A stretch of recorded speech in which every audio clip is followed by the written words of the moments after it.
Kondisi Jalan Pudak di Desa Batu Bulan Gianyar rusak. Selain karena beban kendaraan, kerusakan jalan juga diakibatkan air yang meluber dari saluran got. Jalan Pudak yang berada di belakang terminal Batu Bulan ini, kondisinya sudah rusak sejak lama. Di sepanjang jalan banyak ditemukan lubang-lubang menganga yang terisi genangan air.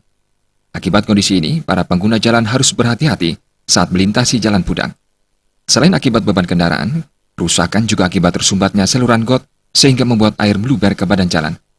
Made Purni meminta pemerintah segera memperbaiki Jalan Pudak dan membersihkan saluran air got dari tumpukan sampah agar tidak terjadi banjir yang akan membuat Jalan Pudak semakin bertambah rusak.